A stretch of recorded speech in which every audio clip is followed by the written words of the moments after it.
Hey guys, welcome to the Save Continue podcast where we get together and talk about video games and video game related stuff.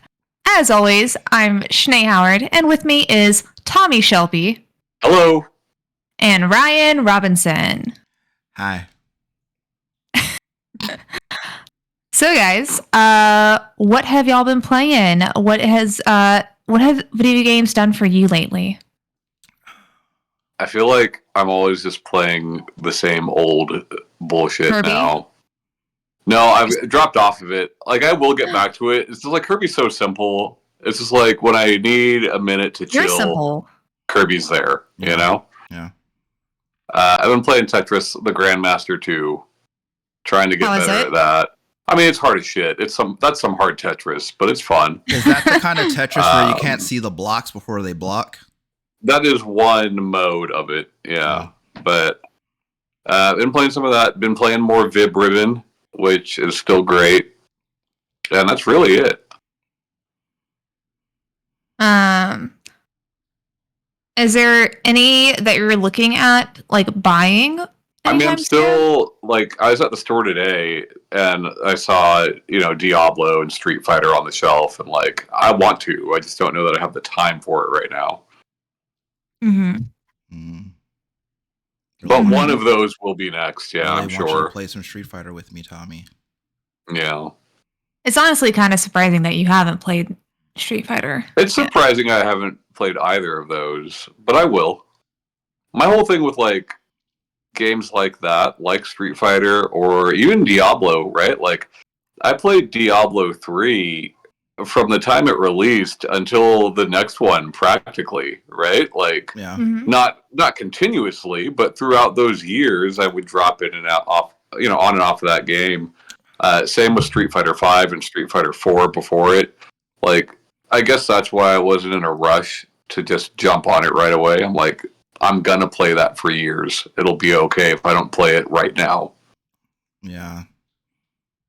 Well, Rashid is there now. So, I don't know if you like him. Do you like him, Tommy? Well, didn't they add the other character too already? Yeah, Aki. She's weird. Yeah. She's cool, though. But yeah, I mean, probably one of those will be next. Yeah. Either that, or I'm like really looking forward to Mario Wonder. Yeah, that game looks actually pretty neat. Yeah. Isn't that... I haven't looked at it at all. Yeah. What is the first Mario in like 25 years that doesn't have Charles Martinet? Yeah, no Charles Martinet, but like, yeah, I mean, it's just a new 2D Mario, Shanae, but like, it looks different from the new series, which I really liked the new series. I know a lot of people like felt like it was generic or whatever, but I think like the level design in that series is quite good in the majority of those games. Mm-hmm. But like, it's nice to see something that looks different. Yeah. Mario turns into an elephant? He turns into an elf. Yeah, it's Babar Mario. Mm-hmm. Babario, if you will. There we go. I love that. I haven't thought about Babar in forever. Yeah. But like, it looks different. I like the way it's animated. It looks fun. We'll see. So yeah, I mean, I'm excited for that. There's a lot of things I'm excited for. It's just kind of, what will I spend my money on that week? Yeah. And I keep finding myself going back to old games, even like emulated or not. Like, there's so much old stuff that you can buy now. And that's so nice. Mm-hmm. Like, I never thought you'd be able to buy Tetris the Grandmaster, like, anywhere, That game's old as shit. This is the first time where you could just buy it and play it, Yeah. The future's here. Mm-hmm. Right? Well, then, like, I'm excited for the Metal Gear Solid collection that's coming out and all that, know? Yeah, same. So, we'll see. Not sorry about derailing this. So actually, me and Berto have recently been talking and trying to figure out which games we have played the most of. And we've been like doing like kind of different categories. So like one is like what single game have we played and put the most hours into, and then what franchise, and then what in the last 10 years, because teenage gaming and ability with that is much different than adult. Yeah. But obviously, I think franchise-wise, for you, Tommy, without a doubt, has to be Tetris. Probably. That's probably true.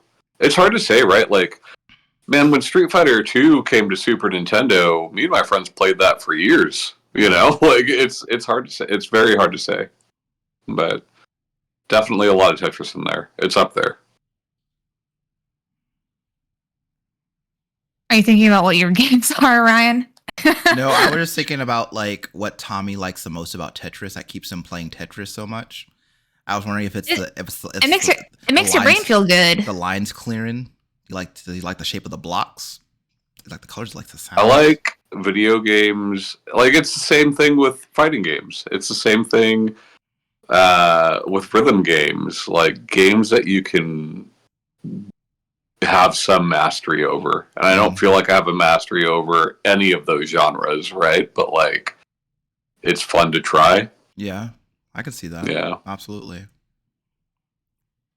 But yeah, what have you been playing, Ryan?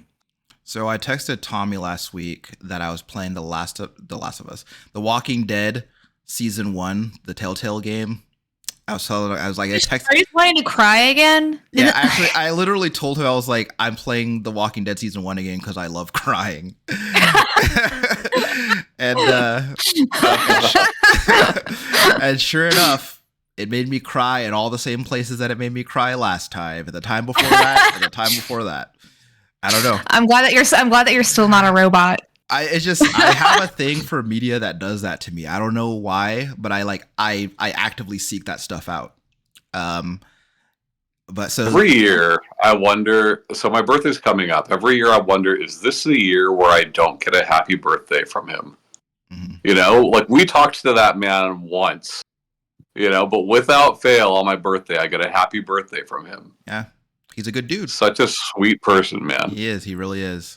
Yeah. And he's been, you know, he's always been such a nice person, and I'm really glad that we got the opportunity to talk to him. Dave Fenoy, for those of you who don't know who we're talking about. So I did that, and then I actually then started season 2 of The Walking Dead, which is another game that I went back to it because I don't remember being affected emotionally in the same way that season 1 did. And I don't know. So I was definitely not as strong. Yeah, so I'm wanting to play it again to see how I feel the second time through. I still liked it. Like some of that stuff with Kenny was good. Yeah. Kenny, right? Yeah, it's Kenny. I haven't played a Telltale game in forever. Yeah. Then I played I also played Starfield. And how is that?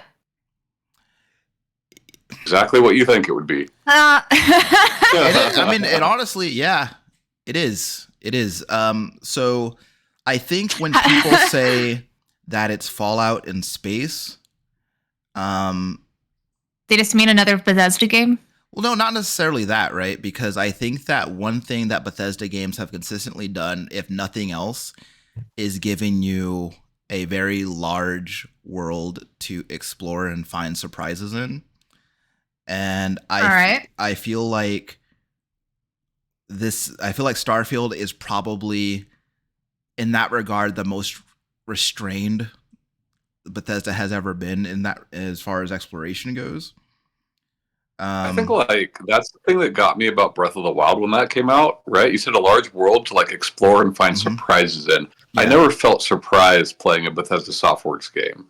Like I knew I was going to find a bunch of loot I didn't need and some enemies, and that was the surprise every time. You know.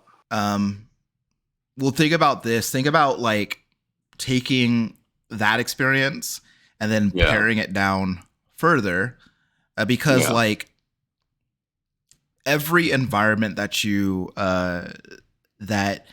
explore or move around in, I should say, in that game is kind of like a very small box. But they do a good job of making it look like a very large box. Right. And I think that a lot of the experience of that game is spent in menus doing fast travel. Sure.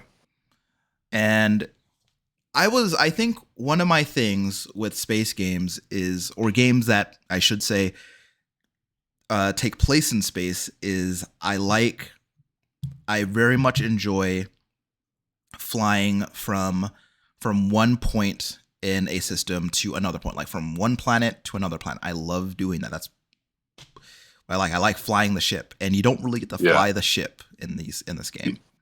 Do you think you will in a few years?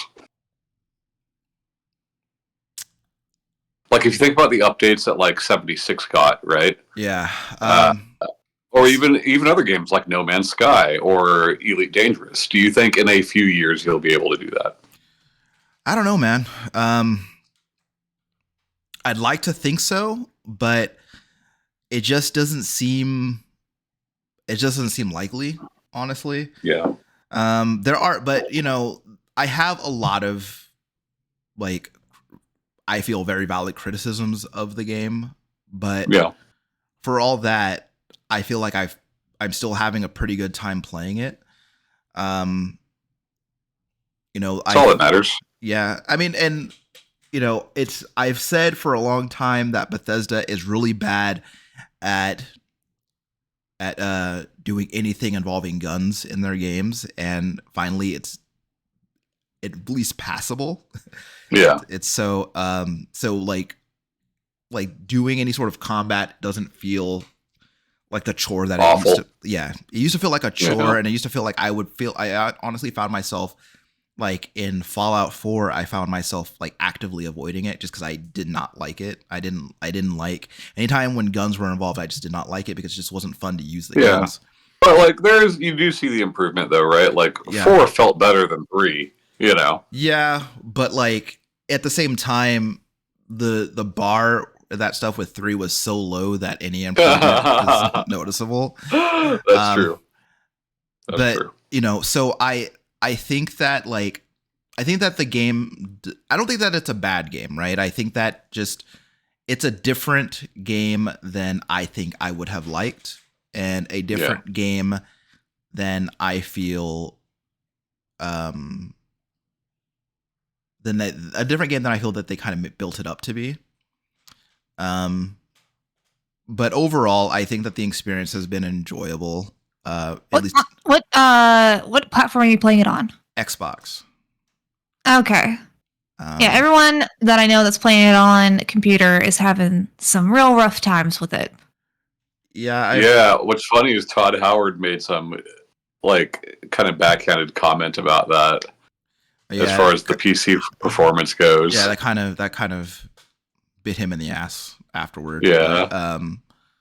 He was basically like, it's a next gen game, so you might need to get a better graphics card or processor or whatever, like, okay, buddy. And it doesn't exactly look like the most beautiful thing in the world, And I think I do think that, like, at the end of the day, honestly, it's what you would expect from a modern Bethesda game, right? And I don't think that. So there have been a lot of comparisons, I think, to like No Man's Sky, and I don't think it's like No Man's Sky at all. Right. I think but they're both space games, you see.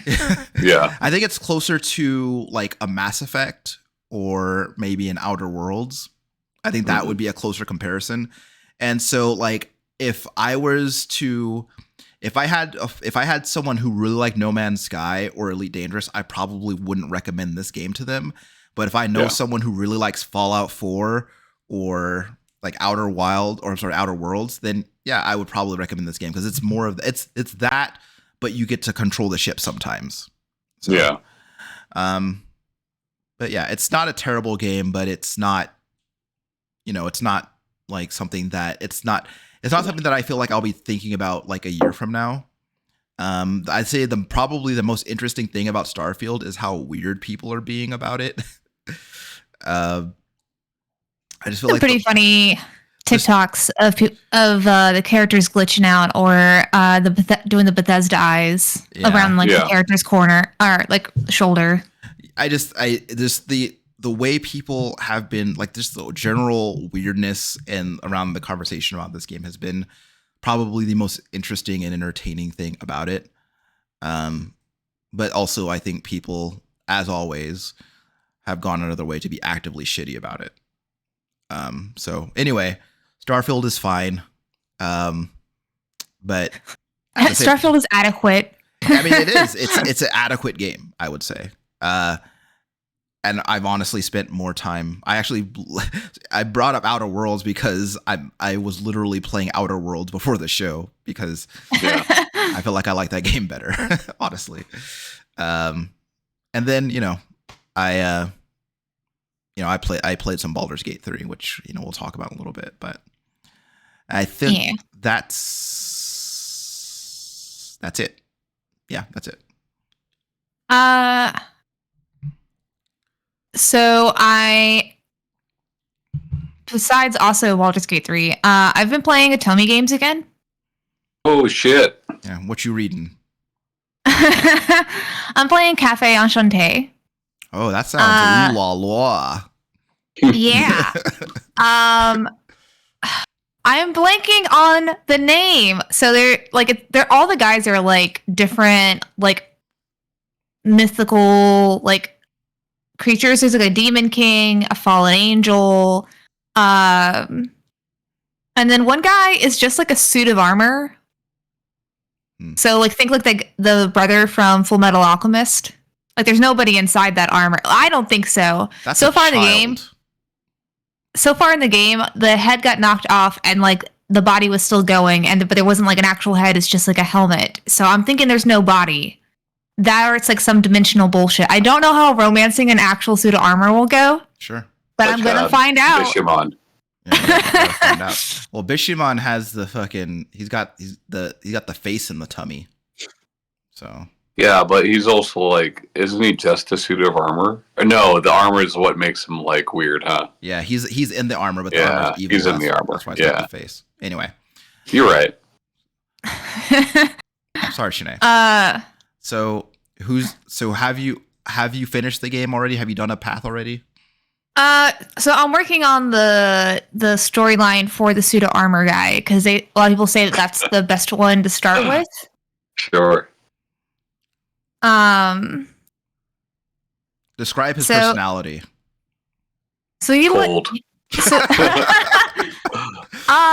Like super serious, but like very domestic. So he's like a knight for like in the fairy realm.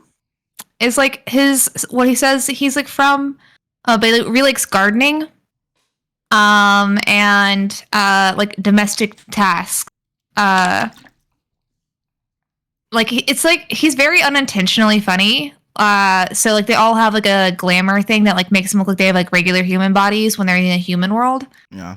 But like he still keeps his like helmet head, but has just like a guy in like in just like a regular like long sleeve shirt with like a vest and jeans on, but then still a medieval helmet on the head. And he's just like, and he sees nothing wrong with this. He thinks he blends in perfectly. He's not conspicuous. He's keeping it real. He's a real one. I mean, it sounds like in this world he would maybe blend in okay.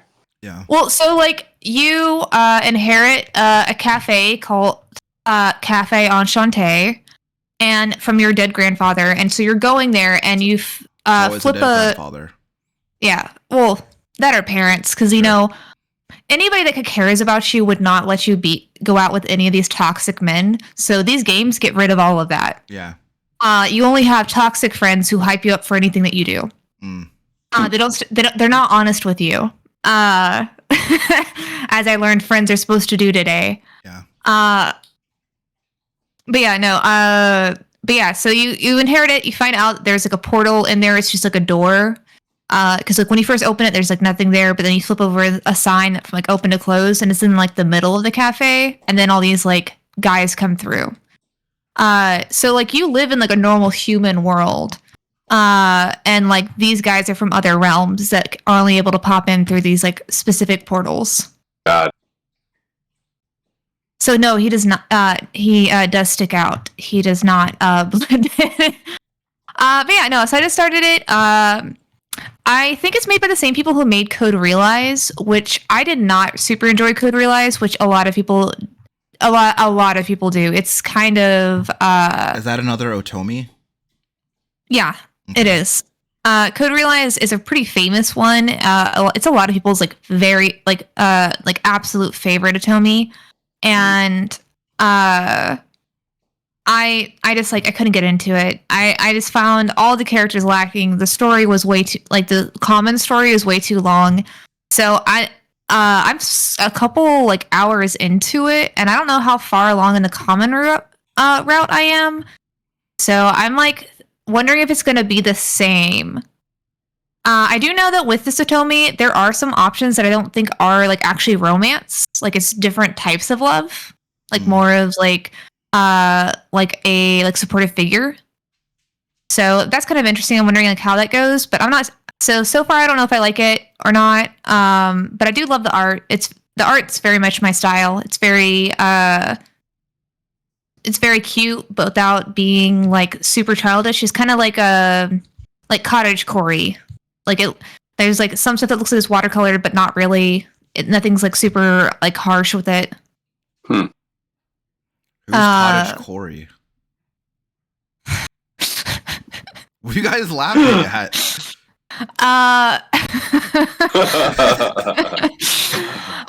He's the brother of Hotel Harry, obviously. Sure. I don't get it. But yeah. But besides that, I've been playing Baldur's Gate 3, which is what we're going to be talking about for most of the show. Pretty much the remaining rest of the show today. I've been playing it majority just with Birdo, but Ryan, you said that you've also been playing it. Yeah. What have you been playing on? What like system? Who have you been playing with? Anybody? So I've been playing it on the PlayStation 5. Mm-hmm. And how is that? It's fine. I mean, yeah. I've not like I guess like there are like people would prefer it with the mouse and keyboard because you can click and you got your hotkeys and all that. I don't need any of that. It's fine. And also I've played like a ton of CRPGs on console before, and it's not a big deal to me. I was like, yeah, I played Final Fantasy 14 on PS4 originally, and even though it was a bit weird because I'm used to playing MMOs on the computer. Yeah. It still worked. It still was adequate. Yeah. Still got all the things done. Like Final Fantasy 14 allows for mouse and keyboard. Does Baldur's Gate? Do you know? I don't know. I think I looked at the bindings and I think I saw something that would imply that it does, but I'm not sure. Because again, controller is fine and it's allowed me to do everything that I need to do. So, okay. So at present, okay. So as a preface, I have a hard time with games like this. The reason I've never actually finished a CRPG before, outside of the first Knights of the Old Republic, or I guess also Dragon Age. The reason why is like I have a really hard time committing to a character, right? Like I playing for a little while, and I'm always like getting like, you know, what if, you know? So, but I feel like you're missing out. Yeah. So I've gone so far I have gone through a Githyanki fighter. That was my first character.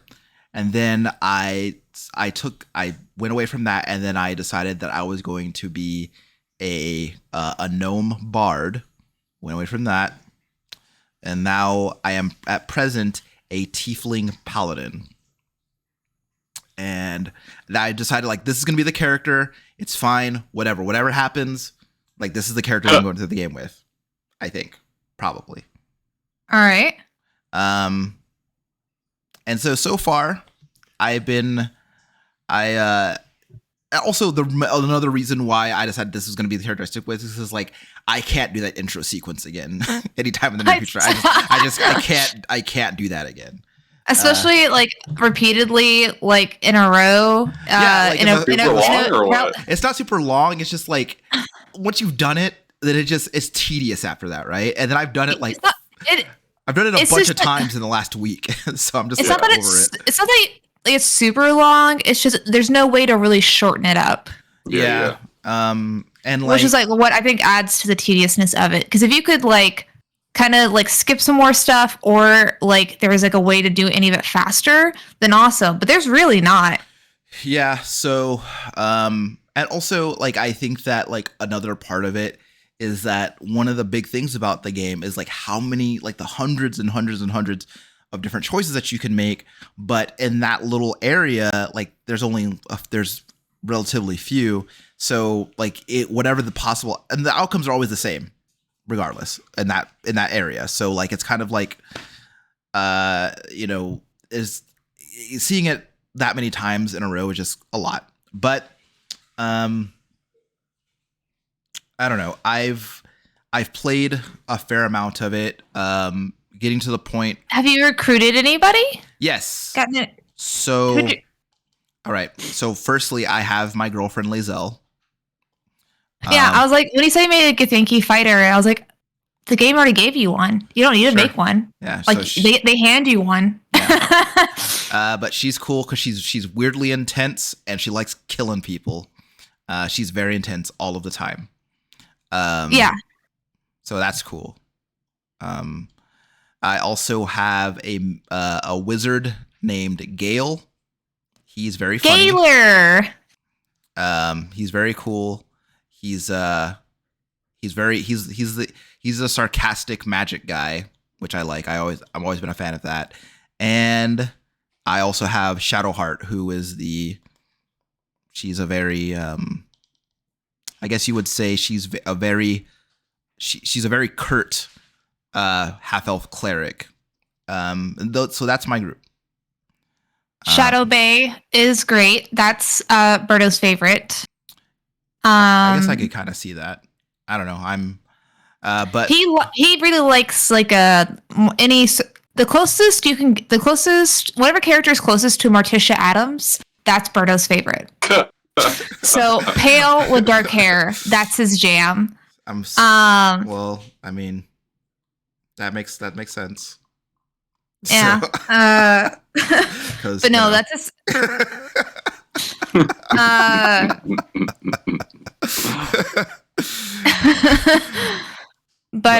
Yeah, no, like that's his favorite. I mean, you can get them all.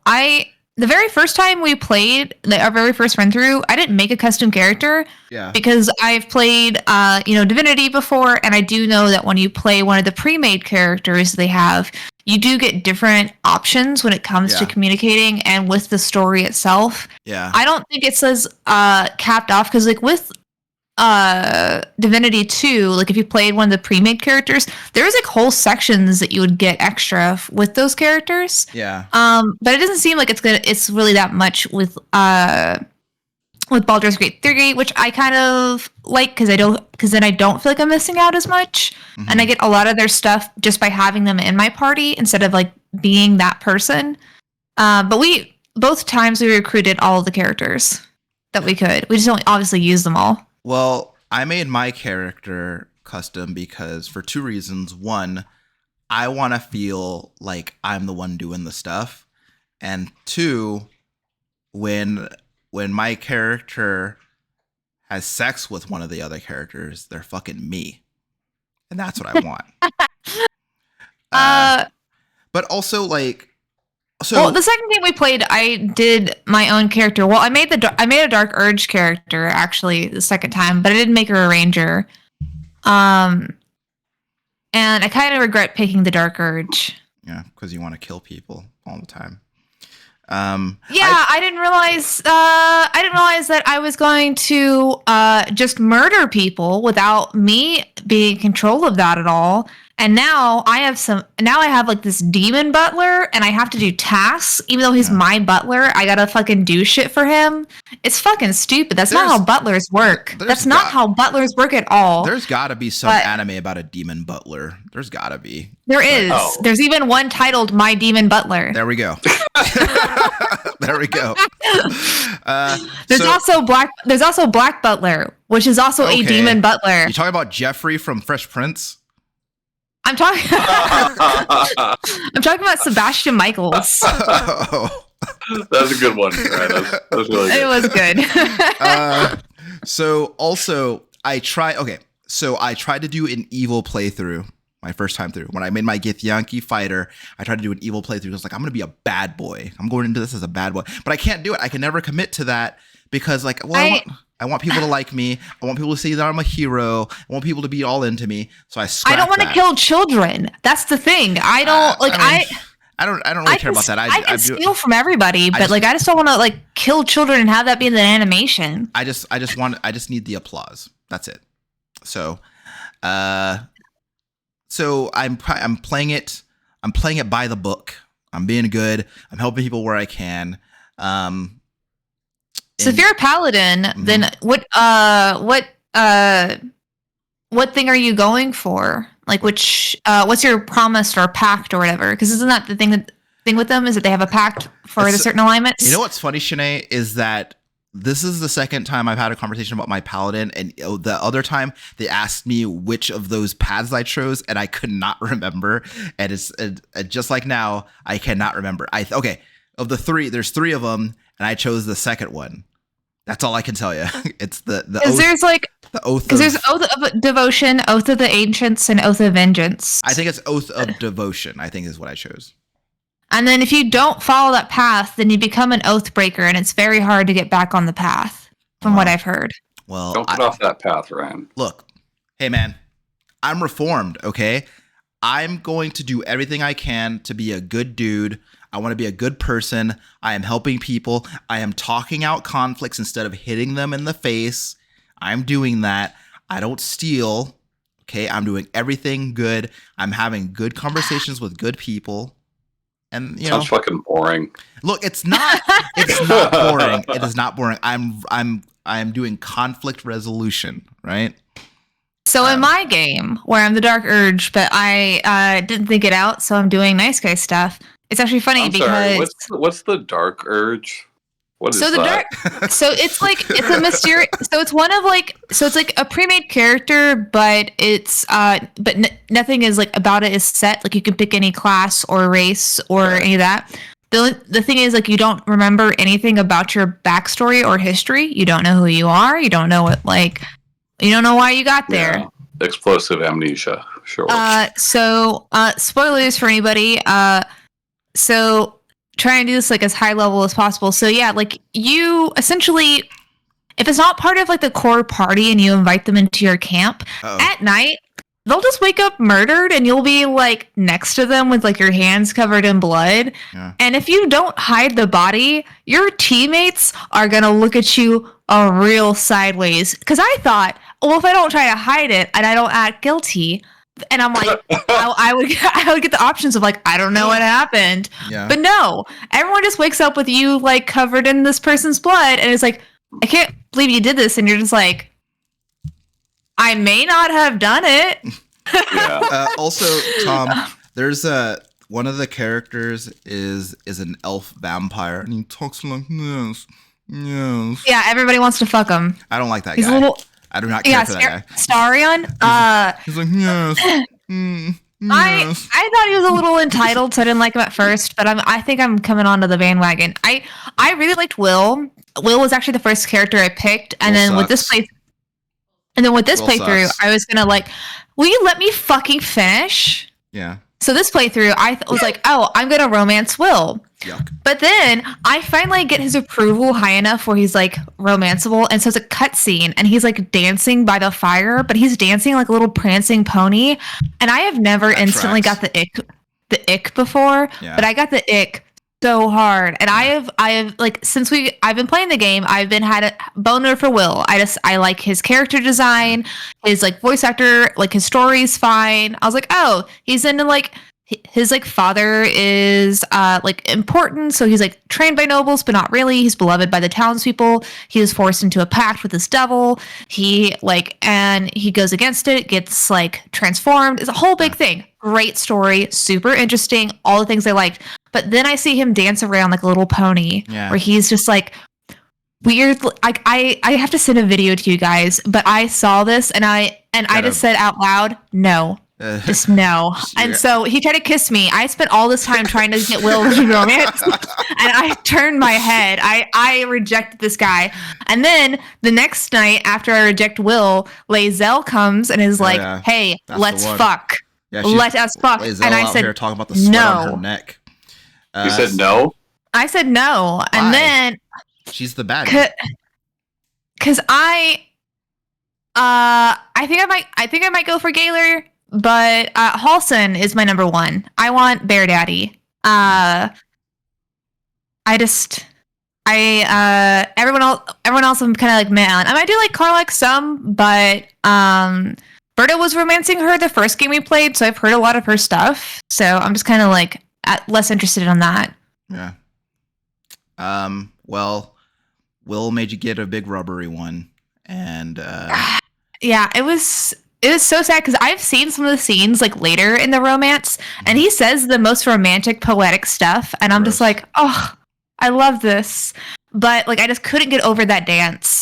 Because like even now when I think about Will, I just think of that little prancing pony dance. There's not like some fucking mod you can play with that gets rid of that dance for you. I don't. It's like a whole scene. I really want to have him do the Running Man or something. The worm. I would have preferred both of those options. It's like I just couldn't, and then the rest of and then he asks you to dance with him, and I'm just like, oh god, I don't want to be doing this. But then it's like not so bad of a dance. It's more like Pride and Prejudice kind of dances. But I just still couldn't get over it. Like I said, I've never gotten the ick really ever. Like I like the jokes about it, but yeah, no, this is the first time I've ever just been instantly turned off from something. Yeah. Will sucks. Him and his fucking Jared Leto cornrows. I do not like that dude. Whatever. He's a sensitive soul. I bet he would cry when he played The Walking Dead. Sure. Yeah. I mean, look, it's a lot of you just don't like Will because game. he reminds you of yourself. I think that the big thing for me is I think that one of the things that I will say, and I guess I said it as a joke at first, but then I realized that I kind of meant it, is that it does a really good job of replicating a true to life Dungeons and Dragons experience in that most of my rolls are garbage. And so oh man, the first game we played before we restarted, I was rolling like a fucking professional. Like I was rolling like my life depended on it. I got so many nat 20s. Yeah. In this new game, we're in Act 2, like pretty close to the end. And every time it is my turn to like roll on something, mm-hmm. I have not succeeded once in this fucking game for anything. So I actually wanted to ask you about that. So I said that I didn't want to play with anybody because I wanted the game to go how I want it to go. Like I want to be the only one making decisions. I don't want to leave it up to anybody else how this goes. All right. So my whole thing was like I want to decide who talks. If I don't tell you to talk, you're not talking. If I don't tell you to do this, you're not doing this. Like it's all me. It's the Ryan show. But I am curious, like, what is it like playing with someone else? Like, is that experience like so Berto's also playing his own campaigns, and he's like has a couple of them, but one of them he's already further than we are in the game. So and he has been like consistently since we only can really play like 2, maybe 3 days a week. Yeah. And even then, it's not like it can be the whole day.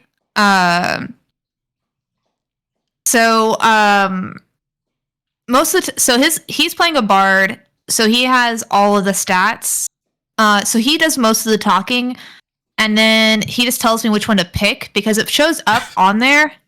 And like if I click on one of the options, it'll have my Steam icon, like the little circle icon, next to which answer I pick. Okay. So even though we're like talking on headset, he's like, all right, he's like, which one to pick? And he never like says no on anything because like I said, he has like other games and he wants us to experience it together. But it just makes more sense since he would be able to actually achieve the roles if I pick anything, right? Than like my character. And like because he's a bard, there's bard options. So sometimes we just sing our way out of all of our problems. And I just pick them because I always initially pick it because I think it's going to be funny, and then it is. And then it is. It's always super funny where he just like pulls out a lute or whatever and just starts jamming, and everyone's just like, "Ah, oh, yeah."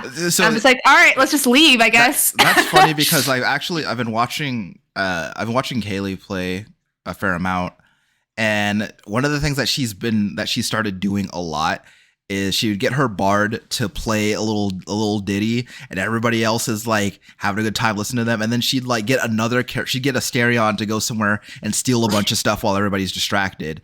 And and then she also discovered that she could use the sausages in her inventory as weapons, and that's really funny.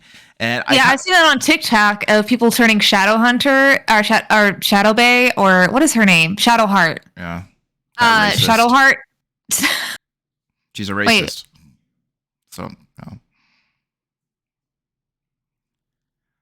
I mean, she just real hates weird. I was like, because I don't know what he's like referencing. So she's only made one racist remark, but she was specifically very racist because I was playing as my Githyanki, right? And she was saying some very racially disparaging things about me as a Githyanki that I did not appreciate. So I'd like her to apologize, basically. Okay, so I haven't played a Githyanki character. That's a very niche experience, and she basically does. I'm not gonna spoil her backstory, but anyways, don't try to justify it, Shanae. All right, don't try to make it okay, Shanae. I'm just saying, if like giants were real and killing like regular sized humans, if someone talks shit about giants, I mean, I guess they're being racist, but like also like story, like context. But that purports that they're doing it because they're giants, not because of a choice that they made.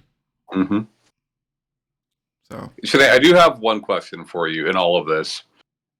So, my daughter actually plays D&D. If I got this for her and her friends group, will they enjoy it? So they each would like need their own game. That's okay. But yes, no, it's like 100% is so. I mean, well, she's 17, so it's age appropriate. I keep thinking that your kids are when we started doing this podcast age. And I was like, oh, there's like sex in there. I was like, oh, it's fine. Yeah, no, for sure, because it's like. Because I don't know if you remember me when I was playing Divinity, I just talk about how much it's so similar to D&D turned into a video game. This is even more like it. It also uses D. If she plays like actual D&D and not Pathfinder. Yeah, no, she plays D&D. Then there's going to be a lot of things that they are already familiar with. A lot of the gameplay aspects that are done in the tabletop. When it comes to like rolling, when it comes to movement, when it comes to what spells are available, how those spells work, almost all of those are like perfectly translated. So it honestly feels like a tabletop game brought to life. I mean, that's part of the reason why like everyone's so horny is because everyone wants in D&D, I guess, wants to be like horny, but when you play with other people, it's awkward. But when you're playing by yourself in a computer game, it's totally fine to be as creepy as you want. Turn those lights down real low. Get as creepy. Today, I don't want my daughter or her friends to be horny. That was a bad transition of thought. So I guess don't buy. That's Shanae's parental advisory. No, but honestly though, like, there's so many aspects to the game that just like feel really cool because you've encountered it when you've played D&D. And you're like, oh, I get to see what that actually looks like now, and maybe some things that you didn't do. And of course, it isn't like a perfect 1-to-1 would exist because like artificer, of course, like there's just a lot of aspects to D&D and classes and things like that aren't in there. Yeah. So there are going to be things like, oh man, I wish this could be in there, but it's more of like just because it would make it like cooler and enhance it, not because without it, it's lacking. Yeah. Right. I would say that it's probably the closest that you're likely to get of any modern video game of like a pre-packaged like kind of D&D experience. And it's and also you don't have to, there's a lot of freedom, and that is like similar to like how you play D&D, like there's a lot of creative problem solving that you can do, and like a lot of the stuff that you can think of, like you can basically do. And a lot of ways that you can think of to solve a problem it's basically possible, assuming your character has the skill to pull it off. And honestly, in some aspects, it's even a little bit easier than like regular tabletop D&D because it instead of using like any sort. I mean, there are apps and stuff you can put things into when it comes to your character sheet and when you like level it. But the fact that it's already like you just have to choose from what's there and then it calculates everything for you and you can easily pull up those stats for everything. It makes it so convenient and honestly move a lot faster than like a traditional a tabletop game. Yeah. That's why I like video game Monopoly, you know? Sure. Yeah, the setup is a lot easier. Yeah. It counts the money for you. It cleans up the game afterward for you, you know? But also, like, it's the story is told in a very D&D way. Like, Berto's almost done with one of his games. Like, one of his games he did find the ending or an ending for because there's 70 something endings. Holy shit! I think there's around there 70 endings that you can come across.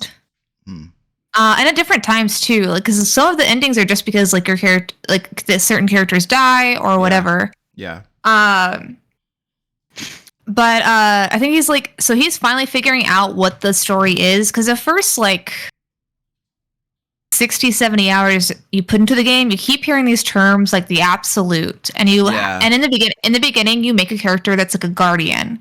Yeah. But it doesn't explain what your guardian is. It doesn't explain what an absolute is. Yeah. Or like true souls is a term you hear, and you don't really know what these things are, but you kind of start getting the gist of it with the way that people are talking about it, the different groups, way people behave around you. But so it does it like a pretty traditional like tabletop game where you get all these bite-sized pieces of information as you go, and then once you fully start like leveling up your character and can start doing a lot of really cool combat, that's when they start like everything kind of converges. Yeah. And it's and like so many like RPG games, like as far as the video game sphere, like you get your glossary of terms essentially in the very beginning of the game. Like they build the world out, like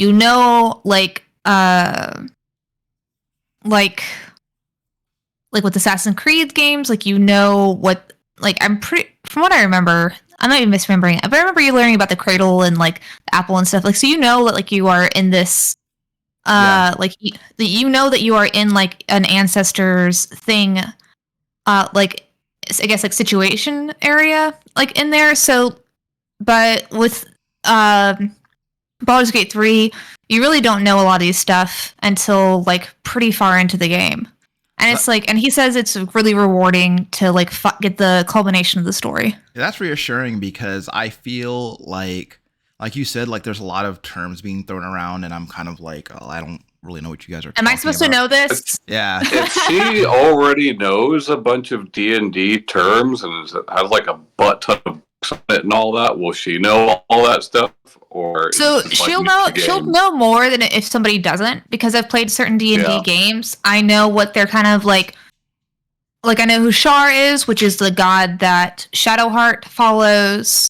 I know Mysteria, which is like the goddess of magic that like Gale's in love with, the wizard. So she'll know more about the world and some of the aspects and maybe if somebody like says like, oh, we have to do this spell to do these things or get this protection, she'll have more of a context for it. But the mind flayers and the tadpole things, I think, because I played more Pathfinder than D&D, so if anybody listening wants to correct me, please do. But as far as I know, a lot of this is pretty like is just things added to it, like because you have the whole thing is with your characters and why they're all these people are like working together is that you have these like mind flayer tadpoles in your brain. The game starts with you being on a mind flayer ship, and these tadpoles are supposed to turn you into a mind flayer, but you're not though. It's been many hours, and then eventually days or whatever, and neither are the companions the NPCs that you can ask to join your party. So mind flayers are an existing thing. Well, yeah, it's like they are, but I don't think the tadpole things thing are not, I'm not sure about. But yeah, I was like, mind flayers are, but the Elithelian powers, like the ones that you use the tadpole to do that, I don't think that's part of the D&D sphere as like having that to have like some sort of backup powers. Yeah, I'm not sure, but I don't. It's like to my knowledge, no. So it won't ruin it, and but it will give like more context and about the things that are new in it.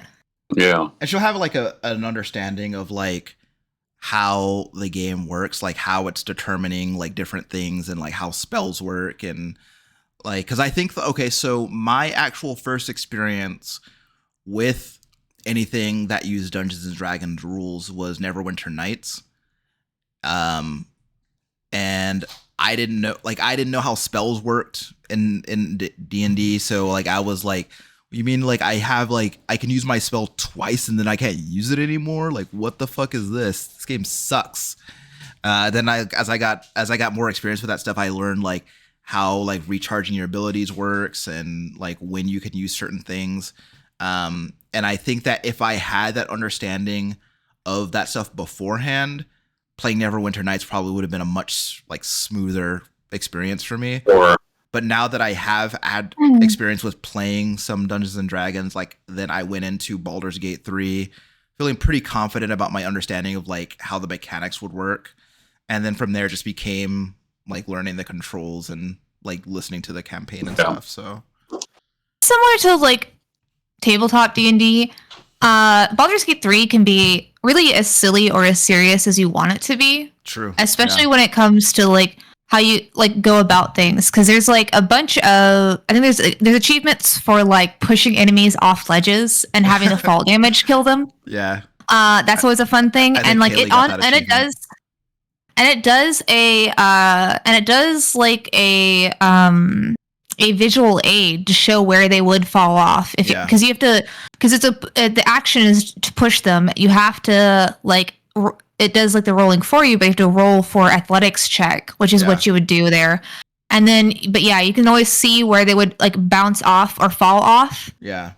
So that's really nice because it tells you for sure if it like would work or not if you are successful. Mm-hmm. There's people that they're calling it barrelmancy, where they go and they collect a bunch of like powder keg barrels, and then they'll go through a town, and then they'll shoot a flaming arrow, and it'll just like be a chain reaction, and the entire town's dead. Yeah. And you didn't have to do nothing besides very tediously pick up all these barrels and place them. Sure. Which is like have that option and it still be like a playable game. It doesn't necessarily like stop you from doing anything further is like really nice. But like I said, you can also be very serious about it. You can be very silly, which is always like, which is the essence of D&D, which is I like, think.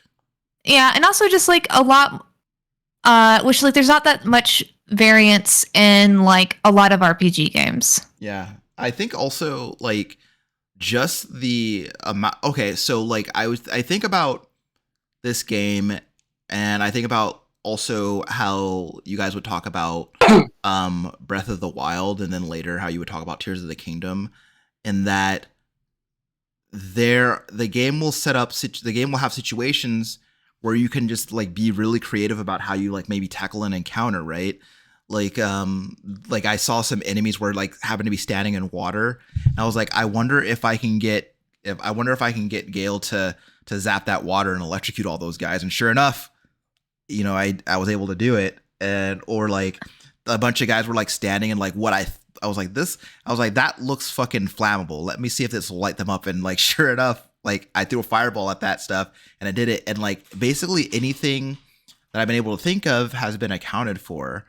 And you could just been so many. Seems so simple though, you know. Yeah, but it seems like that's BioShock, you know. Like you know what I mean? Like I think that like with BioShock, I think a lot of the stuff was like it's hard to describe. I think because with BioShock, I think it feels more organically set up to where it's not pointing you or suggesting in any certain way. Yeah, it just like has situations that like, oh, could I take advantage of this?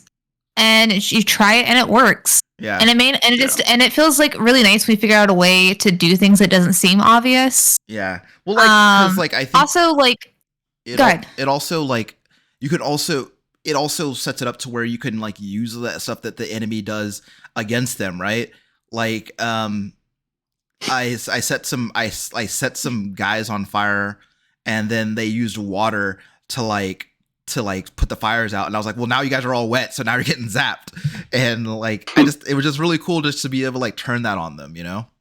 And like I was in I think it was a mausoleum or a crypt, and I ended up stepping on the wrong thing and setting off these gas vents. And there was very obviously when you look around the room, I was supposed to get to if I get to this one room, they had a lever. I was like, oh, that lever probably turns it all off. Yeah. So yeah, we could have had just one character maybe take a potion to like make them like an antidote and like run through or whatever. But I had some chess pieces in my inventory, and I was like, I wonder if I just throw this chess piece on that vent, it will stop the poison. And I did it, and it stopped the poison. And it's just like to have that like not obvious answer where it's like, oh, it makes sense in real life if there's a vent, cover the vent. Yeah. And just have that be equal into the game where it's not like I didn't pick up these chess pieces right inside of the crypt or the mausoleum. There's something that like gives you the suggestion to do it. Mm-hmm. I was just like, what do I have that's big enough that might cover it? Yeah. I think that the game does a really good job of opening up a lot of options for you to role play and really like make your character your own. Even with like, I mean, even with some of the limited options as far as actual character creation are concerned, I think it opens up a lot of options for creativity to like really make your character your own and have like an experience that's unique to you. You know, like I listened to Kaylee talk about talking to her friends about this game, and like they talk about they're talking about they're all talking about the same event, but it played out differently for all of them, right? Just because of the way that they played the game, the choices that they made. And some of them, if like you're on your way to like what you know is an enemy encampment and you take too many rest, the camp just leaves. Yeah, because you slept too long. Yeah, like Berto got to it in one of his games and he's like, all the people were gone. Yeah, and he found out that like, yeah, no, he just took too many long rest. Yeah. And the fact and also just like the way that you move the map, there's in a lot of that's part of the reason also he really likes it whenever I make the decisions on where we go and what we do. Because it's always so different than any of his gameplays on his own. None of it is like the same. Yeah, and so like that's a really cool thing about it too. And I haven't put as much time into it as just because like there's just so much shit has been coming out lately. But it's a really cool game. I honestly enjoy playing it. I'm enjoying the most recent character that I have made. And you know, I think honestly that it's going to be one of those games that like you can kind of keep coming back to. Yeah. Cause again, Kaylee's been playing it like a ton more than I have. She's still in Act 1 and she's like I think her save has like over 100 hours on it. Yeah. So I think the game allows you to play it as much or as little as you want to, I think, and that's really cool.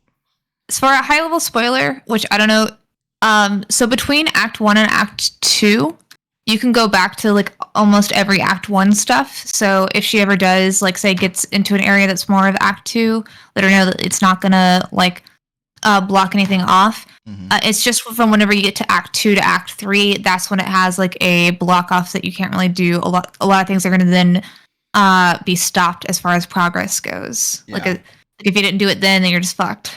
Yeah.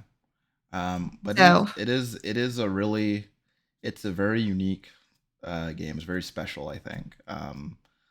I can tell that Larian, it's obviously a passion project. Yeah, 100%. Larian has put like a lot of work into the game, and it definitely shows. Yeah, and so I'm looking forward to seeing like what happens with my character, and at some point I will do a campaign, like a cooperative campaign.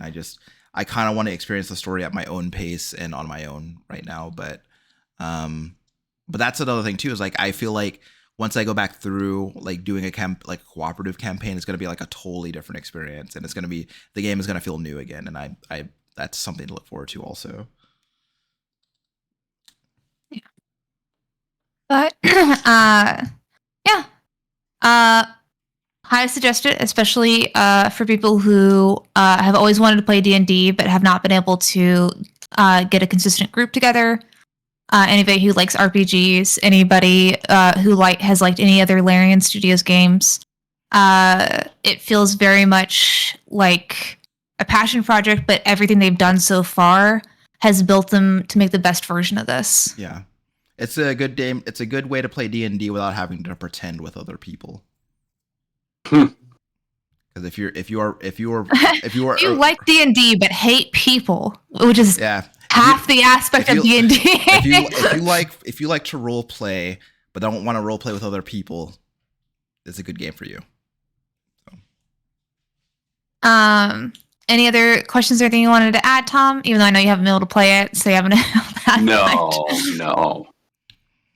All right. Well, I mean, I don't intend to play it. It's just not for me. I can recognize that it's a good game, you know. Yeah. But yeah. Let's play it. Let's do a campaign, us three. Nah. Tommy will hate it. Me and Ryan will be goofy goobers.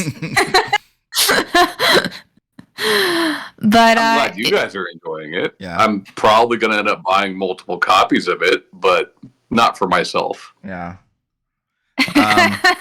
Just for some teen girls.